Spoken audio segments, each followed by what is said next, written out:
हम भाजपा की समीक्षाओं के दौर की बात कर रहे हैं। इसमें एक अहम पड़ाव उत्तर प्रदेश का है।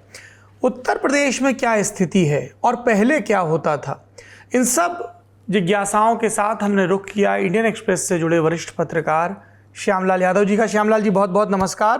थैंक यू सौरभ जी, बुलाने के लिए बहुत बहुत धन्यवाद। नमस्कार। पहला सवाल मेरा यही है कि अब तक यूपी में समीक्षाओं का दौर बहुत पुख्ता जोर पकड़ता नहीं दिख रहा है, जबकि पहले हमने देखा था किस तरीके से सिरफुट अव्वल के बाद विकेट गिरते नजर आते थे, कार्रवाइयां होती और बदलाव होते नजर आते थे। क्या हो रहा है उत्तर प्रदेश में?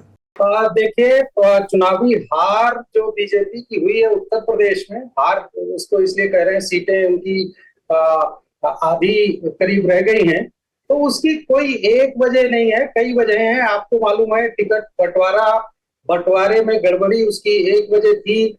तीन जो बड़ी फोर्सेज हैं पार्टी की, मतलब स्टेट गवर्नमेंट, स्टेट ऑर्गेनाइजेशन और सेंट्रल बीजेपी से जो उसको इन्फ्लुएंस करने वाले जो लोग हैं, वो ये तीनों में कोऑर्डिनेशन ना होना एक बड़ी बात है।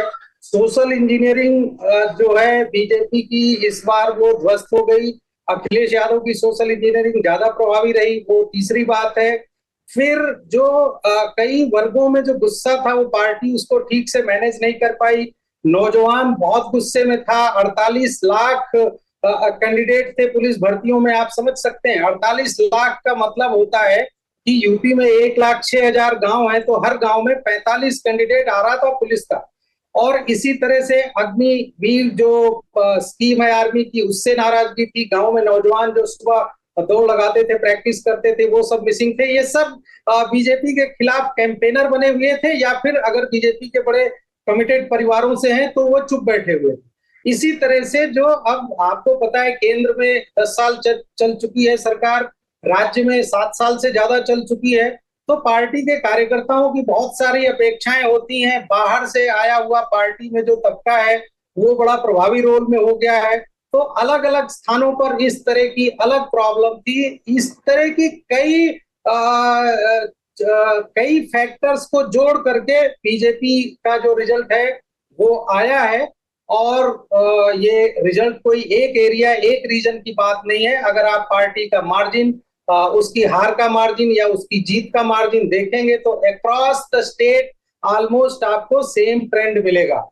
अब आप जो कह रहे हैं समीक्षा की बात देखिए, बीजेपी में जो हाल के दशकों से जब तक हम देख रहे हैं एक रिपोर्टर के तौर पर, जहां तक मुझे ध्यान है, आपको भी ध्यान होगा, 99 में जब बीजेपी की सीटें 98 के मुकाबले आधी रह गई थी लोकसभा में, अटल बिहारी वाजपेयी जी प्रधानमंत्री थे उनमें, और कल्याण सिंह जी उस समय मुख्यमंत्री थे उत्तर प्रदेश के। बड़े तनाव की खबरें आया करती थी उस समय। राजनाथ सिंह जी जो अब रक्षा मंत्री हैं, वो प्रदेश अध्यक्ष थे, और उस हार के लिए जिम्मेदार ठहराया गया था कल्याण सिंह जी को, उनका रेजिग्नेशन ले लिया गया। 2002 में बीजेपी जब असेंबली चुनाव हारी थी, उस समय राजनाथ जी मुख्यमंत्री थे, कलराज मिश्रा जी प्रदेश अध्यक्ष थे। कलराज मिश्र ने अपने आप हार की जिम्मेदारी ले ली थी और उन्होंने रिजाइन कर दिया था। 2007 में इसी तरह हुआ था। 2012 के असेंबली चुनाव में, जहां तक मुझे ध्यान आ रहा है, रमापति शास्त्री उस समय प्रदेश अध्यक्ष थे, उन्होंने रिजाइन किया था। 2007 में केसरीनाथ त्रिपाठी प्रदेश अध्यक्ष थे, उन्होंने रिजाइन किया था। तो ये एक बीजेपी में जिम्मेदारी ओढ़ने की परंपरा रही है। 2004 का लोकसभा चुनाव जब आ रही थी बीजेपी, उस समय विनय कटियार प्रदेश अध्यक्ष थे, उनका रेजिग्नेशन ले लिया गया था। तो कुछ लोगों से इस्तीफा मांगा गया, कुछ लोगों ने अपनी जिम्मेदारी खुद ओढ़ ली, कि मोरल एक तरह से रिस्पॉन्सिबिलिटी ले ली। इस बार जो आप बीजेपी की बात कर रहे हैं, अभी इनकी समीक्षा बैठकें चल रही हैं। जहां तक मेरी जानकारी है, हर लोकसभा सीट का इन्होंने अपने तरीके से विश्लेषण कराया है। दो लोगों की टीम, दो लोगों को ऐसे विश्लेषण के लिए दो लोकसभा सीटों पर भेजा है। और जहां तक मेरी जानकारी है, 14 तारीख को, रविवार को, लखनऊ में इनकी प्रदेश कार्य समिति की बैठक है। वो कहने के लिए प्रदेश कार्य समिति है, लेकिन शायद उसमें बहुत ज्यादा लोगों को बुला रखा है, शायद 1,500 से ज्यादा लोग होंगे। तो अभी हमें लगता है आने वाले दिनों में कुछ इसका हार का इम्पैक्ट जो पार्टी पर होगा। अब कोई या तो इसकी जिम्मेदारी लेगा या किसी को जिम्मेदार माना जाएगा। हमें लगता है जल्दबाजी में कोई चीज नहीं हो रही है, तो इंतजार करना चाहिए, कुछ ना कुछ तो पार्टी इस तरह का फैसला करेगी। अब या तो प्रदेश अध्यक्ष जिम्मेदार हो, या सरकार की जिम्मेदारी मानी जाए, या केंद्रीय नेतृत्व जो है वो भी कुछ माने कि हमसे भी कुछ गड़बड़ हुई है, क्योंकि टिकटों में जहां तक मेरी जानकारी है प्रदेश की बहुत नहीं चली है, उसमें केंद्र के नेताओं का दखल बहुत ज्यादा रहा है। तो ये सारे फैक्टर्स हैं, मुझे लगता है विचार चल रहा है, कुछ दिनों में इसका असर देखने को मिलेगा कि पार्टी ने क्या किया और क्या करना चाहती है। समाजवादी पार्टी के खेमे में क्या रुख है?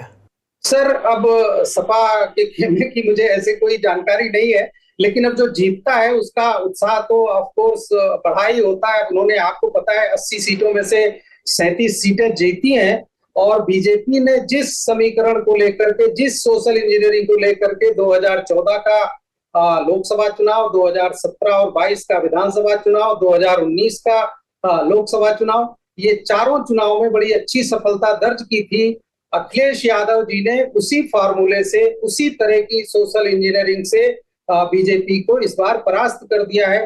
तो ये जाहिर सी बात है, अगर एक राष्ट्रीय पार्टी जो देश पर राज कर रही है उससे 4 सीटें ज्यादा वो लेकर के आए हैं, तो उत्साह तो उनके खेमे में होगा ही होगा, और वो भविष्य की तैयारी कर रहे होंगे। लेकिन अब आगे, अब आप अगर उस तैयारी की बात कर रहे हैं, जैसे उत्तर प्रदेश में जो अखिलेश यादव जी, जहां तक मुझे जानकारी है, आपको भी पता है, उन्होंने विधानसभा से रिजाइन कर दिया है। इसका मतलब वो केंद्र की राजनीति में शिफ्ट कर रहे हैं, तो अब उनकी विधानसभा सीट जो है वहां भी उपचुनाव होगा, उनको कोई विपक्ष का नेता बनाना पड़ेगा। तो अब ज्यादा उनकी तैयारी देखने, मतलब उस पे दिलचस्पी ज्यादा तब पड़ती जब विधानसभा चुनाव नजदीक होते हैं। आपको मालूम है, अभी विधानसभा चुनाव 2.5 साल से भी ज्यादा है, तो अभी मुझे लगता है इंतजार करना चाहिए। अभी तो ये लोग जीत के जश्न को थोड़ा पचाने में ही लगे होंगे, ऐसा मेरा अंदाज है।